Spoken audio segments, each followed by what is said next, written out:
Welcome, everyone. On behalf of Ruben Martinez, who will be your host today, I'm Frank Fear, and we welcome you to Future You and today's discussion about politically engaged scholarship with application to the fight against industrialized agriculture in California. We're very pleased to welcome co-authors Daniel O'Connell and Scott Peters to today's forum. If nothing else, their book pushes us to think more deeply about images that we hold, images that get in the way often of viewing circumstances, including scholarship institutions, more crisply and clearly. It is what several colleagues and I addressed in a paper we wrote years ago entitled The Politics of Engagement. But back then, we only touched the surface. O'Connell and Peters proceed with a deep dive into the subject. And with that in mind, let me share an excerpt from the book that I found to be especially important and provocative. They write, "There is a deceptiveness about social systems that beguiles those who view them because of fondness, interest, or other reasons. That deceptiveness presents only the front end of a culture. It ends up being like viewing a kaleidoscope claimed firmly in a vise, so it will not turn even slightly and scatter the charmingly frozen image. There is a certain peace of mind in peering at such images as there is in gazing at seemingly immovable social institutions." In other words, the work of politically engaged scholars is not only multifaceted, it also has depth. And working to advance the public good has dimensions and obligations that go far beyond how many of us used to think about the work, and many of us still do. Decades ago, Ernest Boyer, then president of the Carnegie Foundation, framed the work as the prospect facing what he called a new American college, an institution that would be more engaged and connected to issues facing America. That reference was both inviting, if not alluring. But what we'll discuss today, among other things, is what that image really involves. And to quote that book excerpt, it is not, quote unquote, a charmingly frozen image.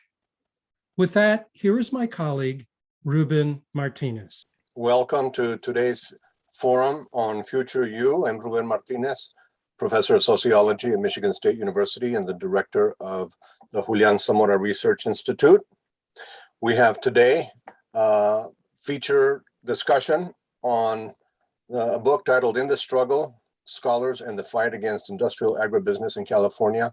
We'll have the authors introduce themselves in just a minute, and we'll also have two discussants, and they will also be introducing themselves here shortly. This activity, this event, has been going on since 2016. We are featuring discussions on neoliberalism in higher education, and today's presentation I think has lots of relevance because it focuses on political engagement by scholars, the setting being industrial agriculture in California. And so with that, let me invite our speakers to introduce themselves, and then we'll turn to our discussants. Daniel O'Connell. Hi, everyone. Daniel O'Connell. I'm working now in the Central Valley of California. I'm the executive director of the Central Valley Partnership with a mission to achieving social, racial, environmental, and economic justice in the San Joaquin Valley. It's a pleasure to be here with everyone. Thank you. Scott? Great to be here with you all today. I am a professor in the newly established Department of Global Development at Cornell University. A long story as to how that department came to be. I've been at Cornell since August of 1999. Thank you, Scott. And Ray? My name is Raymond Jasson. I am a professor in the sociology department at Michigan State University, and by way of background, I too am one of those development sociology types. That's my origins. I've done a lot of work in sustainable development. And for now, I'll just leave it at that. And I'm glad to be here. Thank you. Thank you, Ray. Adalberto? Myself here. Adalberto Aguirre, Department of Sociology, UC Riverside. Thank you. And before we get started, I just want to thank Bert Bargerstock, who is here at Michigan State University, who brought your book to our attention, to me and Frank, so we appreciate that. We have lots to learn here. I think there's a lot of overlap with action research in other sectors, and the setting here I think is very important because it gives us a historical dimension across generations of political scholars who were very active in addressing many of the issues that arose in agriculture in California as it became more and more industrialized. So with that, I will turn to our speakers. Daniel, are you starting, or is it Scott? I'll be offering a very brief introductory framing. So thanks, Ruben, again. And I want to say that we're excited to be joining you all today for this conversation. We're very enthused about the people that we focused on in our book, and we'll enjoy hearing your perspectives about the issues the book raises. So I'm going to begin by sharing a photograph. Can you see my screen? Yes, we can see it. So this is a picture of Hilgard Hall on the campus of the University of California at Berkeley. Hilgard Hall was built and opened in 1917. One of the interesting things about it that you might be able to see if you look closely at this picture is that it has something emblazoned across the top of the building. By the way, Hilgard was Eugene W. Hilgard. He is considered today to be the father of modern social science. He was the director of the California State Agricultural Experiment Station at Berkeley from 1875 to 1904. So what it says across the top of the building is to rescue for human society the native values of rural life, which is a rather interesting and bold kind of statement.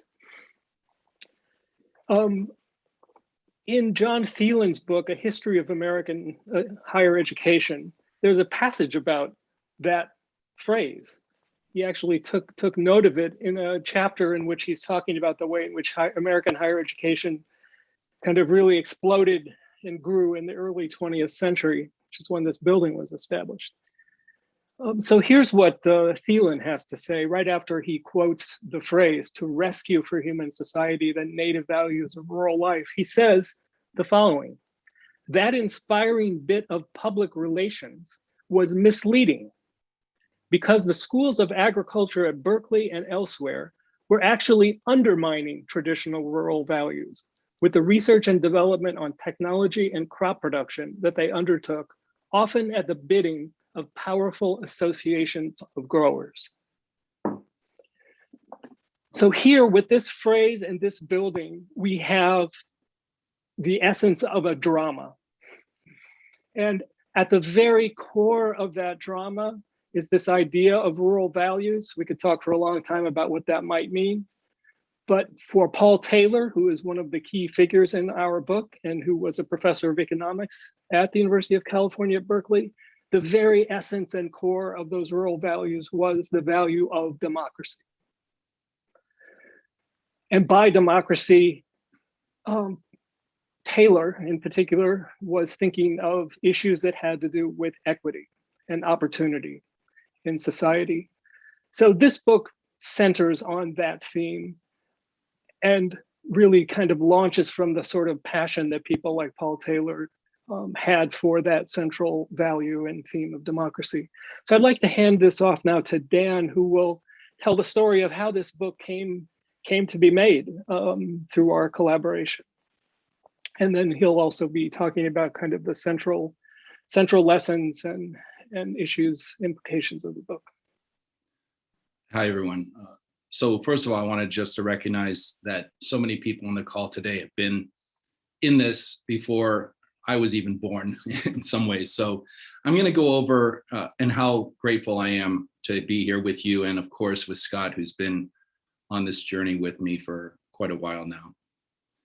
Today I'm going to start with going over why, the major themes and primary takeaways.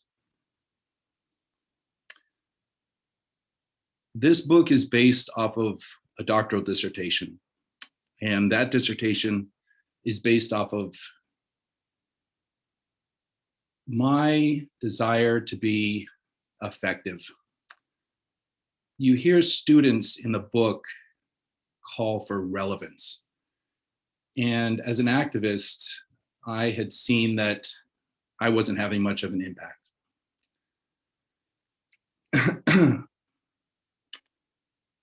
Once the dissertation was done,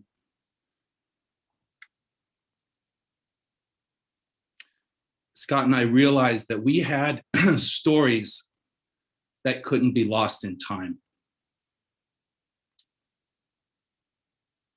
It was enormously important for us to vouchsafe them, to hand them forward to a new generation of students and scholars. The book is a call to action. It prepares students and activists particularly for a fight that's before them, that many of them are in, and the battles ahead. Scott and I have condensed the major themes of the book into three. The first, the book is an analysis and a critique of industrial agribusiness. Second, the book maps, it delineates a critical topography across time.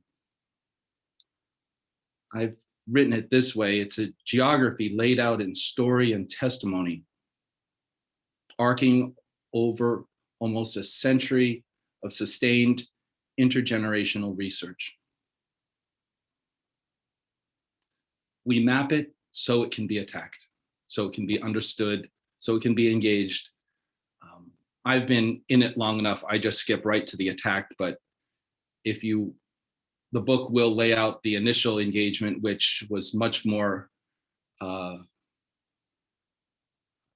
broad-based. Taylor walked in here understanding that there was a discontinuity between what he has been raised in the Midwest, which had been settled by the Homestead Act in 160-acre parcels, and what he confronted when he came out and witnessed the agribusiness, the emerging agribusiness monopoly that was established here in California. Finally, the final major theme is that the book is an expression of values, in particular on democracy, but I think also embedded in there is the importance of community, and we could say the importance of rural community. In essence, when we look at these values, the book is a defense of democracy. And we are at a moment in time in our country when such a defense is, we're going to be called to pick up our flags and stand in line and start walking forward, or as the metaphor in the book is, get in the river. This flow of people that have been engaged. We're not alone. Often scholars are doing solitary work. There's a flow that's been behind us. It's a raging river, but sometimes we're in an eddy or we don't see it sometimes. And now is the time more than ever to get engaged in this. Primary takeaways. They're in the simplest form. The book has axioms of politically engaged scholarship. I'm going to reference them, but of course, they're more meaningful after looking and reading and ruminating on the stories that the scholars tell us. These axioms were established through the dissertation, and now for the last 10 years, 15 years, I've been applying them. Here they are. They're short. Practice supersedes theory. Hybridize roles and positions as necessary. Engage problems directly over extended periods of time.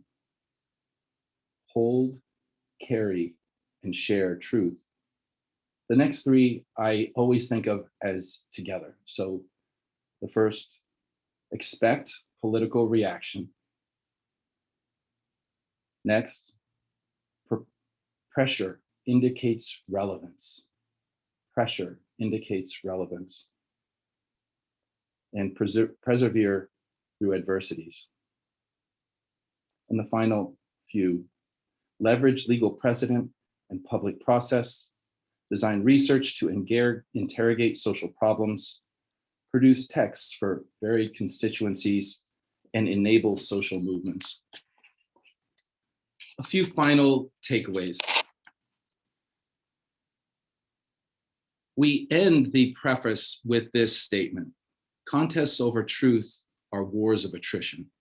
And I think no one more than scholars know this, and this book is a representation of an intergenerational relay across time with people engaging in a very similar problem that's worsening, even though they're understanding the problems more and more. And you'll see that they shift from trying to understand problems to active engagement. Participatory action research, ethnic studies are emerging during the course of this. Closest to my heart in the book, the one model of all of these, and I'm sure each of you will have your favorites, but for me, as an activist, it's Ernesto Galarza. He's absolutely ferocious, and he wins almost all the fights he's in the book, if you think of it in a certain way. Galarza says in the book, his advice as he's talking to Chicano studies students in the 70s in Berkeley, there's this great interplay that's found in The Burning Light, a compilation of some of his oral histories. He tells us that if you're going to get in it, prepare for some pretty rough treatment. And his advice to those Chicano studies in the middle of a movement here in the 70s was very similar, both in that statement and in others, to how a Marine Corps would recruit working class kids. It's the toughest job you're ever going to love. So the book is a call to action. Scott and I understand that there is a renewed hope for our students that we see coming into the universities for this, for the activists and organizers I see in the San Joaquin Valley here, often from immigrant communities, many of them undocumented, so many of them scholars in their own right, although they haven't engaged in the credentialing many of us have. The book is not solely about being in a university. It should be very useful to anyone that's on the ground as well. I'll keep it there wait for Q&A, and I'll pass it back to Scott for finalizing a few pieces here. Thanks, Dan. We're intentionally being quite brief here because we're eager to get to the interactive component here. One thing I'd just like to stress as we start taking up a conversation and hear the response of our respondents. This book has it focuses on 8 scholars who, through their political engagement, are engaged in the process and the project of building theory, creating knowledge, testing it, bringing it to bear on the struggles and challenges that they were facing in their own time in the Central Valley of California. The thing I want to stress about this, a couple of things. The first is fully half, 4 of these 8 scholars were not employed as professional academics working for universities. So one of the things that this book does that I think is very important, and we're very conscious of it, is it decenters the university as the place of knowledge creation and the professional academics who work at those institutions. It doesn't put them out of the picture, but it decenters them and puts them in a landscape in which we can see people like Ernesto Galarza that Dan was mentioning. We're out there on the front lines as Galarza was, and not just doing things, not just involved as an activist in political change work, but doing really rigorous, deep, powerful, and effective scholarship. Galarza left a whole trail of books that were dramatically important for the struggles that he was engaged in, and that were based on really the best kind of rigorous scholarship. So the first thing I really want to stress here is we're opening a conversation. The book illuminates and helps open a conversation that helps us to see people in communities as co-creators of knowledge with those of us like me who work in universities. So that's the first thing I'd like to mention. The second thing I'd like to mention is a really important conversation that this book opens, given that it's grounded in a case study research that Walter Goldschmidt, an anthropologist, did in the 1940s, comparing the effects of the scale of agriculture on two different communities. And Paul Taylor, who is an early character figure in the book, was trained as an economist and was fiercely committed to the idea that social science could make a difference, that the knowledge that's produced through social science could affect public policy and make changes.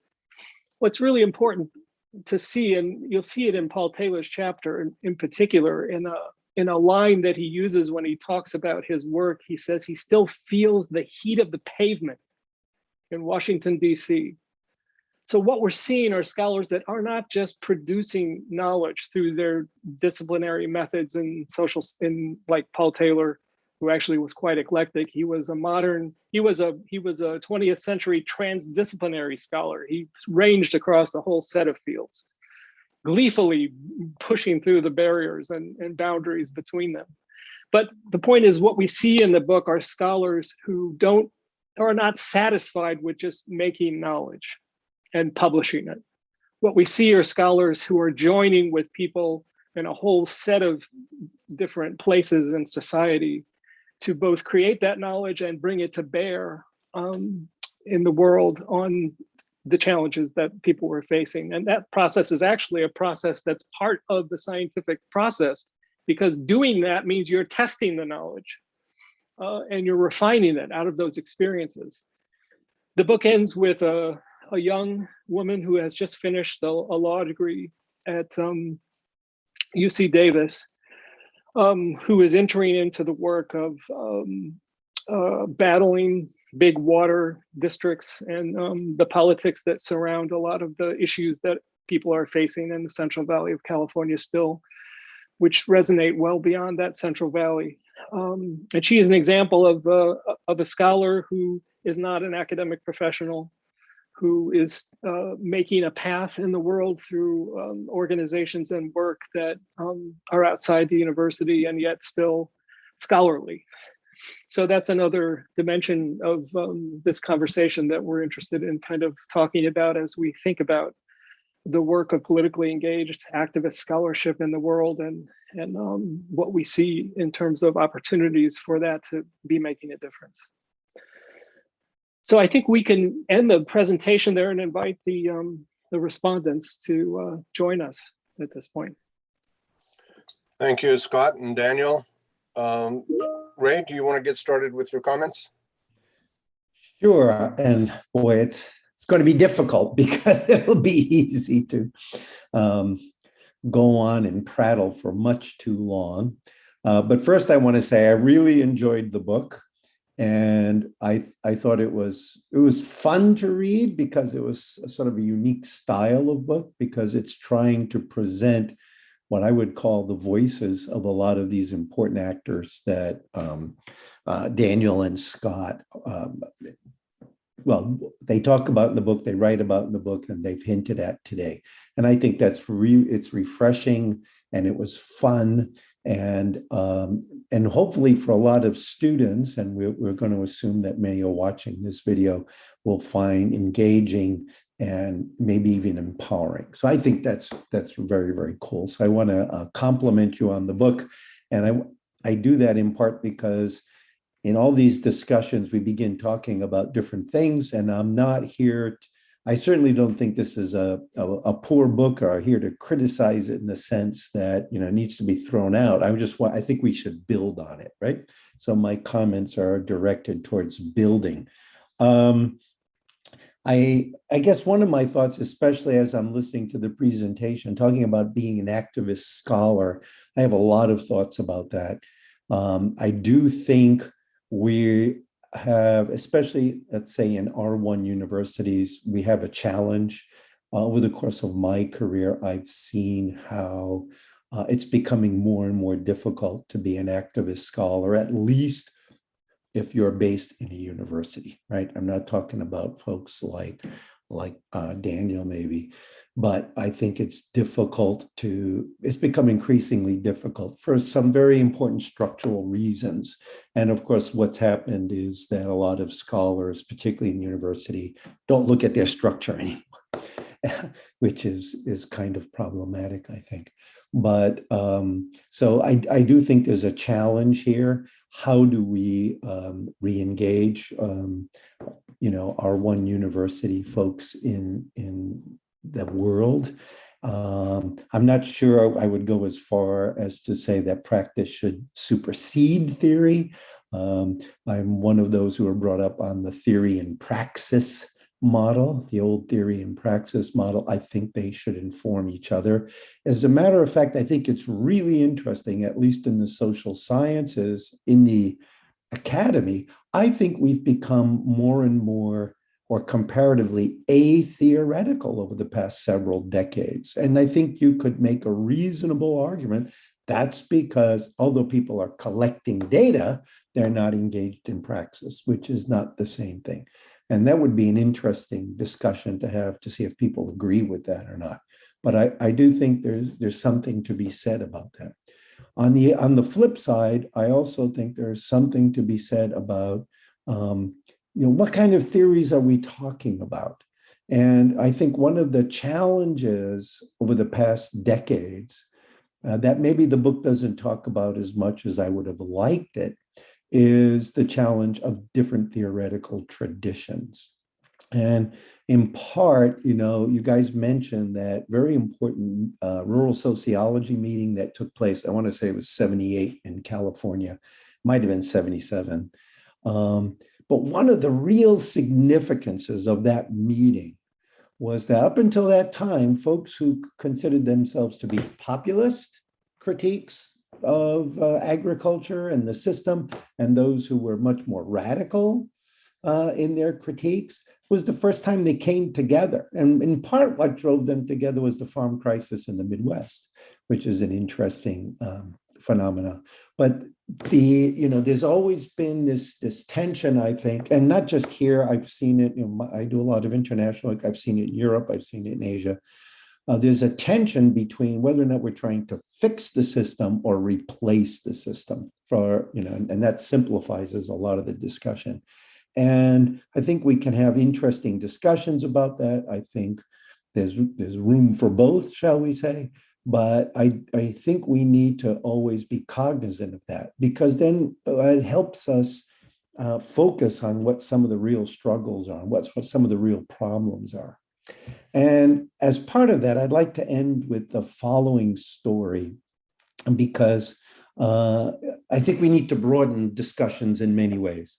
And one of the things this book brought out for me was a discussion I had with an important figure in this history, a gentleman by the name of Ed Moe. And I don't know if you guys ever met Ed Moe. He was on the faculty at Cornell for a little while. I mean, he went back to retire there in the 80s. He was very much involved in the BAE. He was in and out of academia and USDA.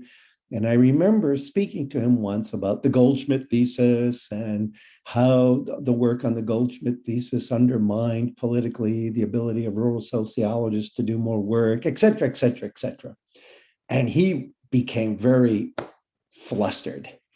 And he said, you know, Ray, everybody talks about the Goldschmidt thesis and how that work was suppressed, which it was, and the impact it had, which it did have an impact. He said, but that's not what really did in rural sociologists, and why rural sociologists over time were pushed away from the BAE, and why ag economics moved in certain directions. And he said what really did them in was the research in the 30s and 40s on sharecropping in the American Southeast. And he began to tell me about different individuals, and one who came to mind was John Rankin. Do you guys remember John Rankin? Who was a representative from Mississippi, a Democrat for many decades, who was influential in the passing of the TVA, who was influential in the legislation for the rural electrification administration, was very much a New Dealer, was an ally of Franklin Roosevelt, and who also was, and if I'll use this boldly, a flaming racist.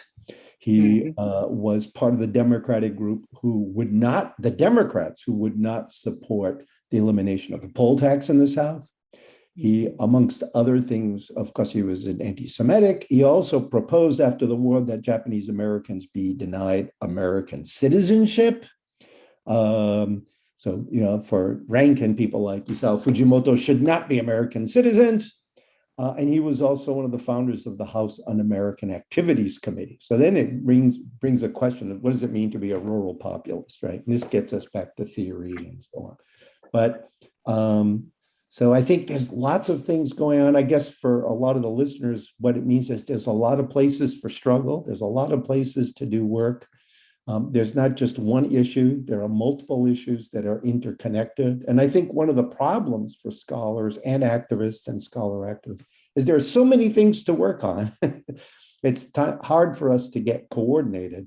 And guess what? The system that defends industrial ag and all these things is very, very well organized and very well coordinated. And that becomes one of the ultimate challenges. But I'll leave my comments at that. Boy, there's a lot, Ray. I just want to say there's a lot both of us want to really jump in on here, but we will restrain ourselves for finishing the panel. Thank you, Ray. Alberto, would you please make your comments? Good morning, everyone. I'm happy that Frank and Ruben invited me to be part of this. I may be at a disadvantage in that I haven't read the book. I've listened to the themes as they were presented by, by the authors, and I'd like to make some comments about really something that Ray commented on, and that is this activist scholarship where there is this struggle within the university. In my own department, there's a huge divide between the quantitative sociologists and the qualitative sociologists. And of course, those of us that do any form of action research are sort of dismissed as, the only thing you guys do is, you're doing, public relations, you're doing, public issues. So we're not seen as really contributing to the build of knowledge, but at the same time, knowledge isn't really building within the university. I mean, there is no growth. I mean, there is no contribution. I've been fighting for years to develop a course on indigenous methodology. How do you really, work with the people that are affected by these issues? And you don't make it a research project. You make it into a project that is going to be cooperative, a project that is going to, from which the scholar and the person out in the field learns. I mean, you learn together and you contribute to that. And that has been one of the most difficult things to really struggle with at the university, this reluctance to really accept any forms of knowledge building that does not purport in sociology. If you don't at least cite Weber or Durkheim at some point in what you're doing, that is not sociology. So, I've always been interested in that. Very early in my career, I'm a sociolinguist by training. So when I came out of graduate school, I came out with a philosophy is that in sociolinguistics, you work with language communities to be informed. You don't treat language communities as just a source of data. It's something that you go and you do your work on, and then you write a research report. So when I arrived at the campus I'm on, UC Riverside, I got very much involved with the bilingual teachers, and it was fascinating that the amount of information they had on community, on the families, that I began working with them, showing you can build these as profiles. So you can build a profile not just of the students, but of the families, and then look at the language needs of these children. I said, this is not simply a paper and pencil test where some administrator is going to say, take this test and this is what you need. And the community grew with that. And I began to see more community members showing up at district meetings and asking questions, really overwhelming the decision makers. They just weren't expecting that. They didn't expect that type of informed community to come to them. And I've always worked in that direction. I've been working with students on this campus, trying to make them realize that the university only sees them as what they're referred to as economic units. And it's like you have to fight against that. You have to struggle against it. This is how you can do it. But the reluctance of the students to do that means that they've become so, indoctrinated by this neoliberal approach to how to market higher education. That's a struggle also, and one of the most rewarding things for me in academia has been that students come back and tell me that other professors in other departments, look at them and go, you're one of Aguirre's students, aren't you? And it's like that sort of identity that carries with you, which is, I'm very happy. I tell them I'm very happy, that you were able to, wiggle somebody's, lecture, but I like narrative. I like people being able to collect stories about themselves and their struggles. That's why I see this book as extremely important in talking about even educating students on the importance of narrative. What is it that we learn? What is it that can turn action research into something meaningful and not a temporary one-hit thing. So the themes that were discussed by the authors were, to me, they struck a chord. And they said, I have to really look at this much closer. I really do. I spent a year in rural Wisconsin at the University of Wisconsin-Platteville, which was it was a very rural, campus, but it was focused on rural sociology. And when I spoke with the students in my classes, I began to understand that their struggles about being agriculturally based and being brought up in these agricultural families were very rich, but that the rural sociologists I came into contact with, they weren't even dealing with that. They were dealing with numbers. They were dealing, just with a very abstract, objectified notion of what a rural family was. So I wish I could have stayed there longer, but it was a little too cold for me. Unfortunately, I'm a South Texas product, so for me, anything above 50 degrees all of a sudden became, like the new ice age. But I do want to say, I really believe that the themes that the authors have discussed are crucial, especially right now. When we are losing many of the contexts and bases by which, and I mean, from my perspective, by which we can get students to find meaning, and that they can change things. That they don't have to simply subscribe to the way things are. And in sociology, we do a lot of that. We silence. We do a lot of silencing.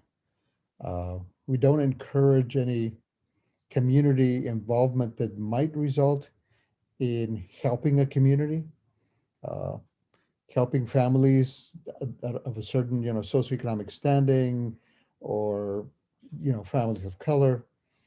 We really want them to move into the corporate world. We have several engineering firms. I mean, my campus is surrounded by engineering companies, medical, medical, industrial. And that's what the university pushes them towards. And they steer them away from working with homeless centers, centers that provide meals, and getting students to know who these persons that are in need. I mean, who are they? Why are they in need? And how can we get collectively organized so that something may change? I mean, all for the betterment of the persons. I mean, I may sound crass, but research is great, being at an R1 university, yes, but after a while, the production of research loses its meaning if it's only going to be, read by a very small audience, instead of having an effect on a community, a very much larger number of people. So with that, I'll stop. Thank you, Adalberto. We're going to turn it over to questions here in a couple of minutes. First, I want to make some comments and thank both the presenters for their presentations, and also Ray and Adalberto for their comments. I want to say and start out by saying that action research are the foundations of Chicano studies.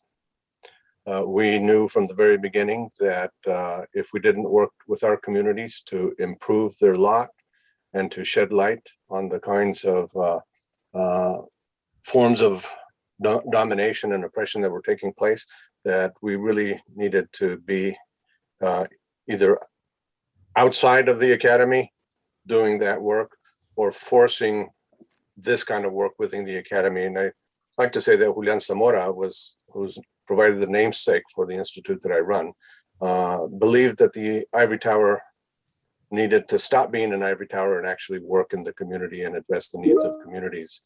And the books that Ernesto Galarza published, his principal books, were all published by Zamora, who at the time was a professor at Notre Dame and had a series of books there. In Chicano studies, Goldsmith, the work of Goldsmith, the work of Taylor and Galarza were all central to anyone that began to study Chicano studies, particularly back in the 70s. One of the things that we should keep in mind too is that in the 30s, I think around 36 or something like that, Robert Lind, the sociologist, also published a book titled Knowledge for What?, which I think had a tremendous impact on what was going on among sociologists and other social scientists. Certainly by the late 60s. Many of the principal actors in the Students for Democratic Society had begun to earn their degrees in sociology and actually created a movement called Liberate Sociology, which was a challenge to the values of objectivism in what we would call mainstream social science. And it was very, very important. One of the things that I'm very glad that the authors highlighted in the book was the suppression of research by corporations. We know this was happening in the arena of tobacco production for years, decades, let's say. And I think it's very important to recognize that today it might even be happening in our own campuses. And I am familiar with a couple of instances, I won't share them now, but where I have actually seen this take place. We want to recognize that there are some critical aspects to being an independent scholar or a scholar outside of the academy and one who is inside the academy. I mean, certainly what it brings up is the issue of freedom, the freedom to conduct whatever research one wants to conduct. I mean, I still recall when I was indoctrinated, if you will, into sociology, one of the things that I learned, and I still hold dear to my heart, is that nothing is sacred in the world of the social world. Certainly, we must be allowed to study all of these things. And I'm wondering, to bring it back to neoliberalism in higher education, there's this lament both by Ray and Adalberto that it's difficult to really produce theory in the context of neoliberalism in higher education.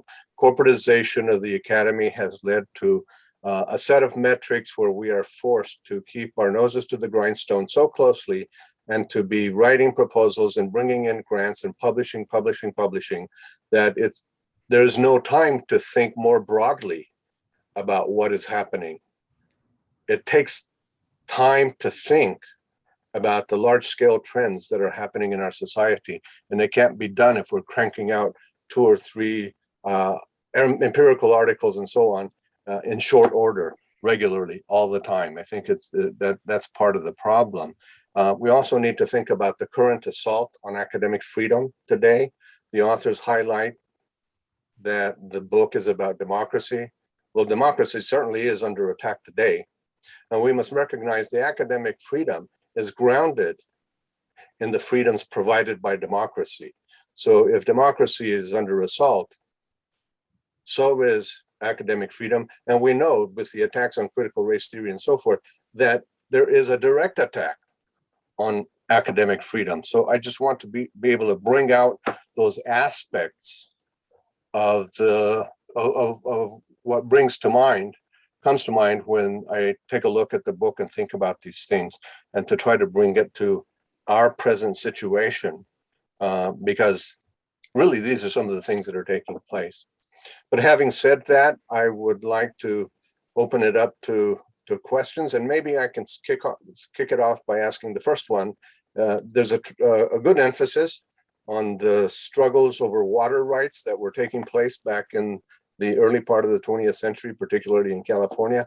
And I just want to ask you to speculate a little bit about the drying up of the Colorado River and the kinds of challenges that are being posed for California, not only the agricultural sector, but residents of California as a whole. Are we going to see a resurgence of these water rights? And, in terms of the laws that you read, what direction?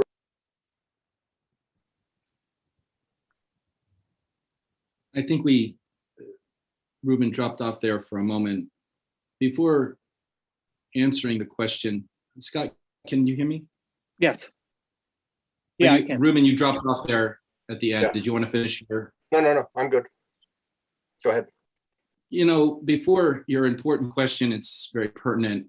I just wanted to respond to an overarching theme that came up the other day on an interview we did with Ecotopia. I think it's a public radio station out of Chico, with 2 radio hosts who had been professors at land-grant universities in Nevada and I think Washington for Michigan, Okay. Michigan State was one. Michigan. Yeah. And so, I always thought the book would come out. It's been out about 2 months, and that there would be Devin Nunes would be breathing down my throat, and the Westlands would be attacking it, and big growers. It's been quiet, and I think it's pressure indicates relevance is important, and so we're going to be getting this out there more. But the radio station said something that came up today.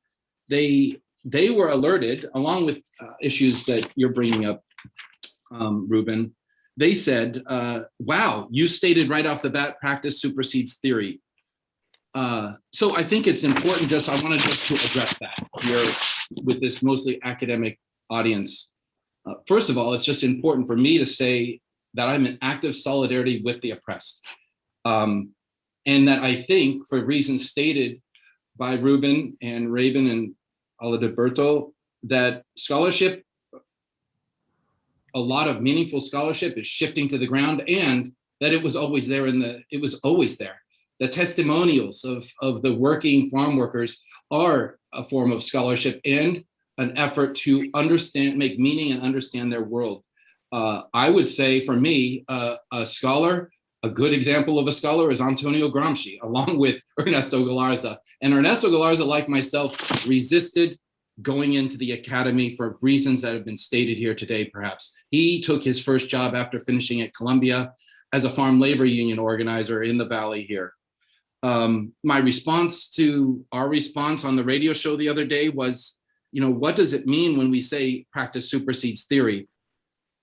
I think that we need to move from deep feelings of care and solidarity, literally our feeling and experience, and value those.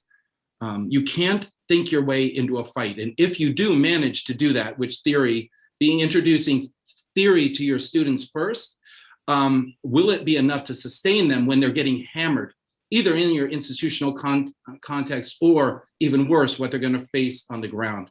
And I would suggest that it's probably not enough, and that you as professors if you're going to even hook them in the first place, you need to value where they're coming from. If you lay into them in Soc 1 class with theory, you might lose some of your best folks right from the beginning. A few final points with this. David Greenwood at Cornell, an anthropologist, said something once in a lecture that had deep, meaningful impact to me. The reverse of the context that we heard during some of the responses between quantitative and qualitative theory is the critique of campus-based scholarship is never presented by scholars on campuses. And that is, you're very distant from the problem. That the research that's being done after you're in a university for decades can begin to look like conjecture or speculation. And finally, I'll just end with Tom Lysen, who was on my dissertation committee and wrote a book called Civic Agriculture. A postdoc at Cornell when I was there, along with myself and a number of other New Ag graduate students, wanted to read this for a 1-unit class off campus, but it was a 1-unit class. Some associate dean emailed her and said, you can't be having the folks that you're reading. Tom Lysen and some of the people that were on our reading list, they weren't Marxist. They weren't post-structural anarchist thinkers. They weren't theorists. The university was most threatened by, and I've seen Scott receive some pushback on this, by the practicalities of organizing meaningful ways to organize our worlds and have impact on them. So if the university is not critiquing, and we know it, many of them are neoliberal institutions, aren't critiquing Marxism, as weighty as a critique that is, and they are weighing in on us creating bike paths and food cooperatives, it informs us on the direction of where our work, our practice, our method, and our praxis should be. So I just want this book to speak. I'm great that it's having an effect within, and it should, in R1 universities. My role, and I think Scott and I have different roles in this, I want students and activists to grab it and go to war. So, I think that there's a difference here. I'll just pass it off. I can answer the water question in a minute, but I want to give a little bit of time for Scott to respond to some of the discussants as well. Yeah, I think there are a couple of things I want to pick up, but Dan, why don't you go to the water question first? That because this is sort of linking a contemporary situation with what's in the book historically in the 20th century. And it reflects what certainly is in our consciousness in this book, which is this is not a backward looking book about stuff that happened and is over. This is a book that illuminates a flowing river. One of our scholars gave us the metaphor of the river to describe it, that still is moving and that still is calling for people to jump in. And the water issue is at the center. We're facing in California, and I think in many other places in the country and world, perhaps, regimes of commodification that started with us as in this context of the United States as settler colonial takings of the land, right? But in California, what you have now is sitting on top of it is the increase in commodification of water itself. We'd have to think theoretically, if it was possible, would they, as we have increased air pollution, commodify clean air? If they could, they would. It's too fluid for them. And I can't express enough the warning that even Paul Taylor said of what was to come, because the law only overturned a year before he died, the reclamation law in California, and its non-application, which he tried to fight for. The reclamation law stipulated that if you sign a contract with the federal government, you had to be a farm of 160 acres or less. You had to live on the farm that received the water. And after 10 years, if you received the water and you had a farm above 160 acres, you had to sell that at pre-water prices. So embedded in reclamation law was a land reform, which we, of course, should be talking about in America today.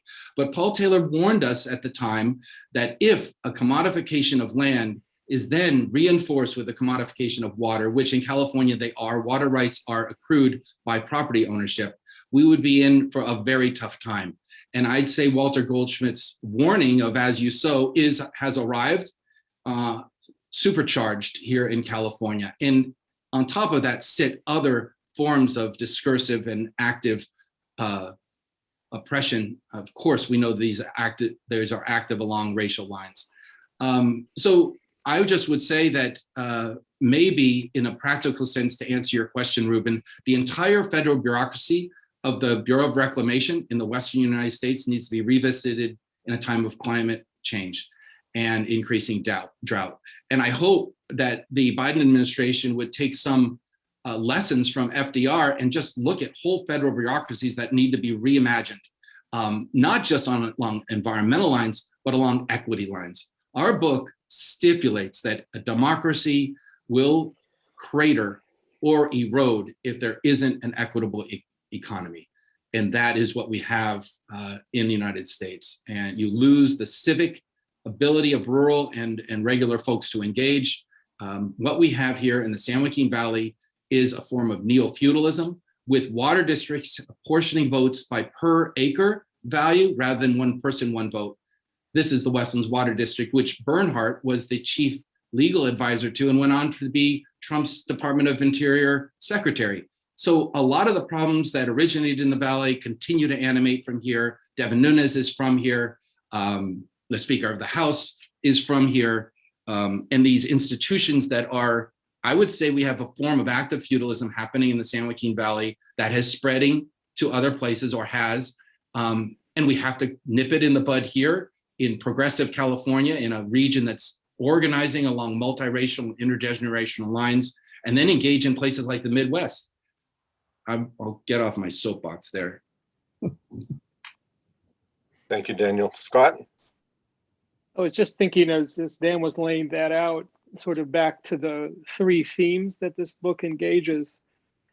It's one project to be able to capture, to describe, to analyze, interpret what's happening.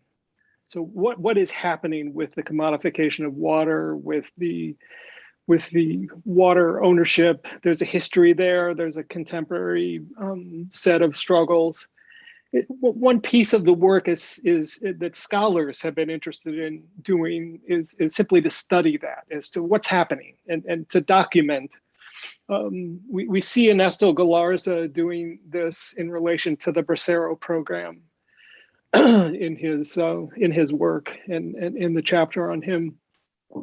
So that's one theme. But what's critically important and what is really at the heart of the conversation, and I really appreciate what we heard from Adalberto a few minutes ago, is that's not enough.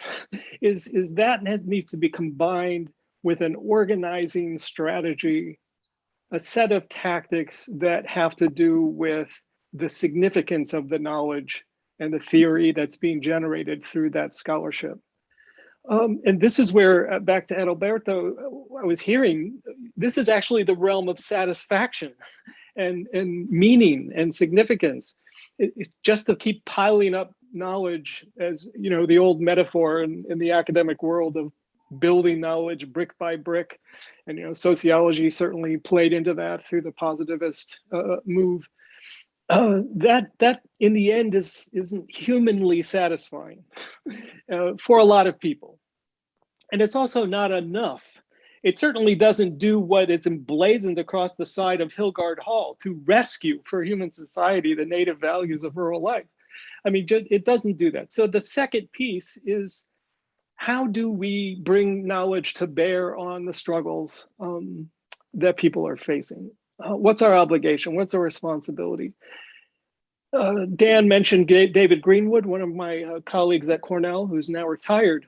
At the core of what Dan was relating is David's judgment that positivist social science is not scientific enough. And the reason why it's not scientific enough is that it produces distance from what is being investigated and studied, and that you need to be, you know, in order to actually be generating trustworthy knowledge, you can't have that distance. Now, there's all kinds of conversations about objectivity and subjectivity and all of that we need to have, but engagement in the world is a source of knowledge making and a source of learning. Isao Fujimoto in the book demonstrates the power of that with the students that he worked with. This is action research. This is engaged learning. So that second theme combined with the first gives meaning to the production of knowledge, gives immediacy and significance to that work, and brings it to bear on the problems of the world. And so the third theme becomes important for that, because you have to have an ethical and moral grounding or foundation on which you're doing that engagement and that work. What is it for? What are we trying to advance? Democracy, I'm a person grounded in political theory and public philosophy. What democracy means has changed over time. It will always change as people reinterpret its meaning and significance. But it represents and has represented a core set of ideals and commitments about equity, about freedom, about opportunity. So when you combine those three things, you get something very powerful. And yes, it's difficult. Yes, it's messy. Yes, there are ways in which we could do it poorly, irresponsibly. But I don't see how we can have an R1 university, certainly not a public land grant one, that is delivering on its promise unless it's combining those three things. And what we hope this book does, and I'm delighted that we're meeting and getting to interact with Adalberto here. What I hope, one of the things we hope this book does is it illuminates those folks who've been out there doing this, because we know there are thousands of them who are doing this despite what the university is encouraging them to do. They're doing it despite what the scholarly fields are encouraging them to do. We want this book to be an encouragement to them. We want it to be an invitation for them to jump in with their own stories, which I see Adalberto wants to do. Thank you, Scott. Well, Alberto, you have your hand up? I did. I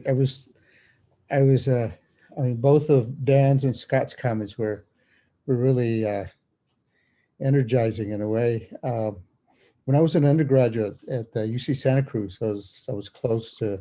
I spent my 4 years there working with the UFW, helping them with their their marches and demonstrations and protesting and all this. And I remember at a sort of strategy meeting that Cesar Chavez was at, I asked him, would you want to get more academics involved in this to come and help you? And his response was rather startling, because his response was, I don't mind academics coming, he said, but they're always very pretentious. He said, from my view, they do know a lot. He said, but they understand so very little of it. And I was, and I always tell my students that story. I said, this is why you don't want to get caught. You don't want to get caught in this. I mean, we want to build communities in Chicano studies. That's what we were doing. We're building a community, a community that would have a voice, that would be able to, have an identity.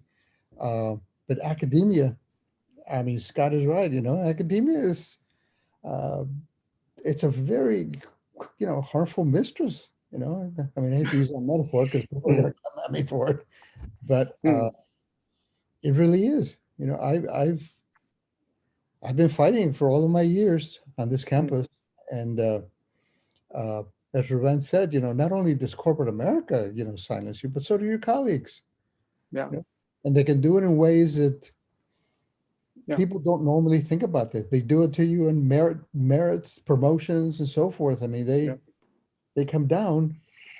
One of my last merits, the Committee on Academic Personnel sent me an email, and they said, we denied your merit because you don't do sociology. And I was thinking, I don't do sociology. I said, so I was silenced. I mean, my whole work in critical race theory and in working with, giving voice to communities was silenced. So I mean, I don't want to sound bitter. I mean, I really don't. I'm just very disappointed. I mean, at this point in my life, I mean, I'm very disappointed with the fact that it really is, very, very close. And I'm very happy that I had a mentor as an undergraduate,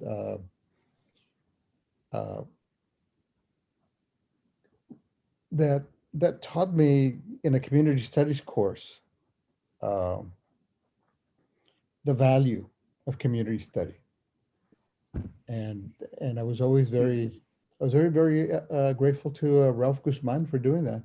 I mean, having given me that opportunity. But I just wanted to say that I'm very much energized by the comments of Bodan and Scott. And yes, I took him out of a praxis sort of environment, and it's still there. I mean, but it's. I mean, after a while, you get kicked and you get pushed and you get snubbed so often, but you can't lose. You can't give up. There's some. Alberto, you're going to love this book. So there is some weighty lessons here in the book. First of all, with regard to Cesar, the book tells the story of the founding of the California Institute for Rural Studies, because I think many people in the call might know the University of California never permitted there to be a rural sociology department in the university. And that always has been the case. Don Villarejo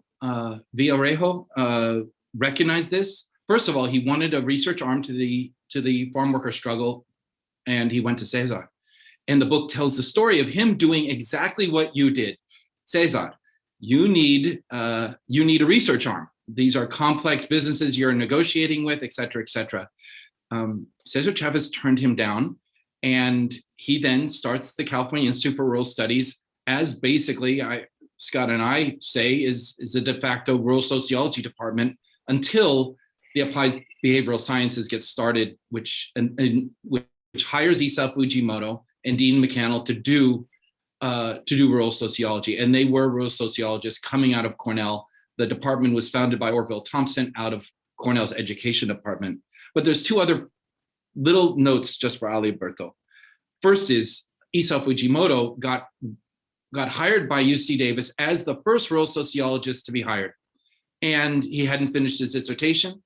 He got wound up in the movement, student, civil rights, farm worker, and he didn't finish his dissertation for 50 years. He was a mentor of mine, and you'll see that in the book. He was told, as in all early scholars in our book, get tenure first. But, and I think that's wise counsel and advice. And yet, Isao, if you read his chapter at the end, says, but beware. If you do get tenure, by the time you do, you get sandpapered down. You're away from the community. You lose your way. They start to mold you in these ways that we're hearing about the neoliberal institution. And finally, Aliberto, maybe in the time you were at Santa Cruz, Ernesto Galarza was offered tenure there, I believe, and he turned it down. And what was his statement? I'm not going to sink my feet into a graveyard, right? He just realized there was no spirit. He said the only spirit at UC Santa Cruz and at university campuses were among the students, not the faculty. And he resisted this. I absolutely encourage students of color and women to get engaged, to get their degrees, to armor up, to get their PhDs, and then to go to universities. People like me are less important to go into the university. I'm here in the ground. But those folks from working class backgrounds, I'm constantly recruiting them to take a sabbatic from their organizing and get into a master's degree. And then I tell them you should not let go of this space and this training that's there for you. And again, I tell them the book doesn't need to be read in chronological order. For students of color, I say start with Galarza. Every time, start with Galarza, not with Taylor and Goldschmidt at the beginning. Thank you, Dan. Ray, do you have any comments you'd like to make at this time?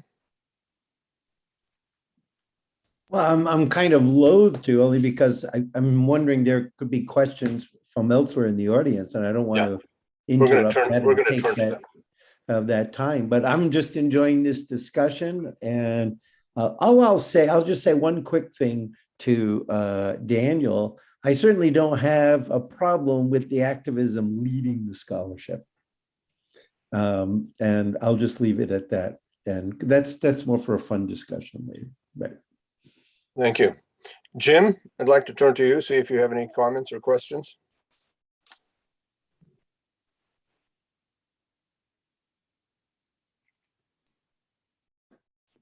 I think I'm unmuted, but I don't, Yes, you are. You're unmuted. We hear you. yeah, I'm unmuted, but I don't think my video is on, right? Yes, your video is off. Right. And There I you think are. I think we're on right now, right? Yeah, I really don't have a specific question. It's just that, and Frank will probably identify with this. I really appreciate the discussion because it brings back a whole flood of memories of better times that we had together as scholar practitioners. Frank and I put together, well, I should say really under Frank's leadership, a whole program putting together for graduate students and undergraduate students of scholar practitioner. I hate to use the word studies, but it was a program in becoming scholar practitioners and learning how to do scholar practitioner work, if you can use it, put that all together. So that's one thing, and I'm sure Frank has talked about this quite a lot. But the others, and I'm glad Joe Scrimger's on the line, because Joe will remember the times that he and I and a whole bunch of other people who were very, very active in the organic movement in Michigan spent together, really developing that movement. And that's when I really took it into the field, because it was with people like Joe and a lot of other people where we helped to bring the organic law to fruition in Michigan, and then helped give voice to the organic movement in Michigan. And I don't know whether, whether Joe will want to comment on this later or whether it's even relevant. But my feeling is that that maybe that's sort of gone by the wayside.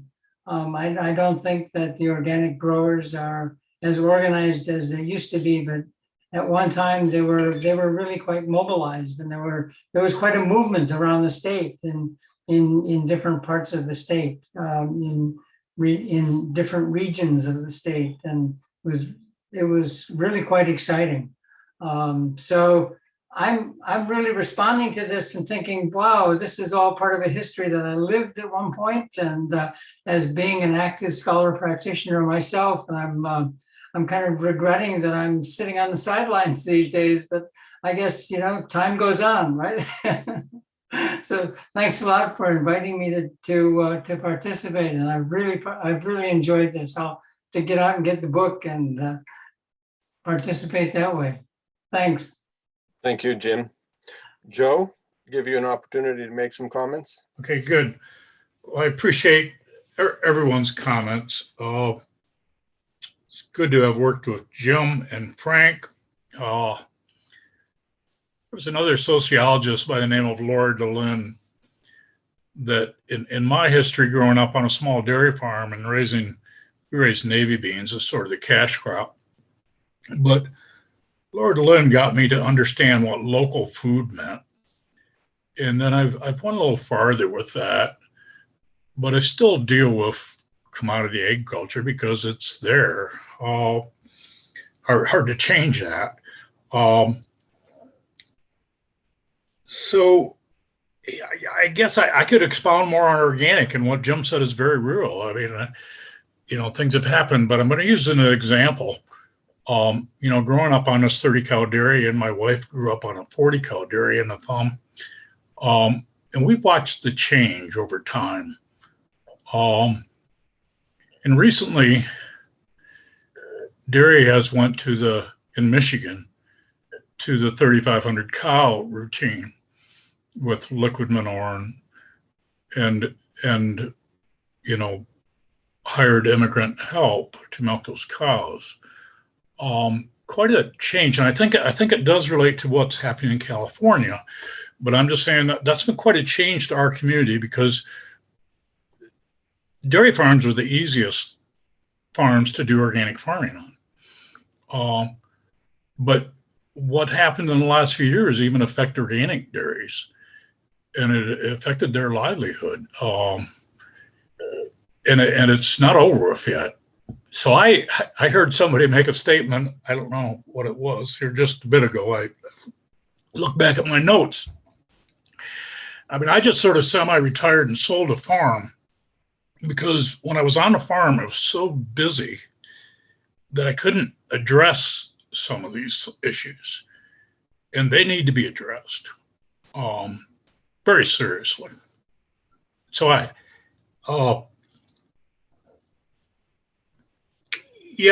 think I appreciate the book from everything that's been said.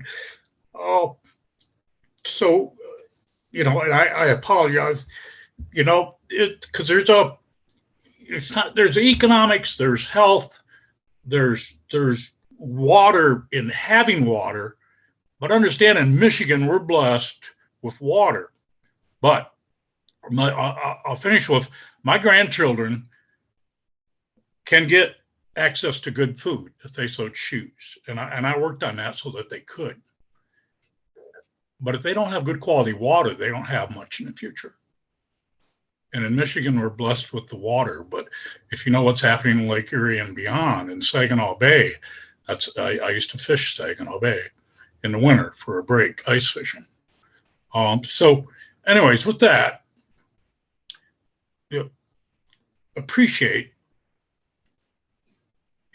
what you're doing. Yeah, good. Carry on. Yeah. Thank you, Joe. Frank, I don't know if you'd like to make some comments as well. And it reminds me of something very, very important, and that is that it's not just the work involved, it's the people who are involved in the work. When I think about the memories and the experiences that we've had working with Joe, Jim, Ruben and others, the list is long. It was the people with whom we were working and what we were working on. That was really, really critical. And the last point I'll make is something that I think, unfortunately at this point, this is not a criticism, but I hope it can be addressed in some way. And I think we all have a responsibility to do it. If I look at the title of the book, it speaks to industrial agribusiness, and that's the response I've gotten from many people.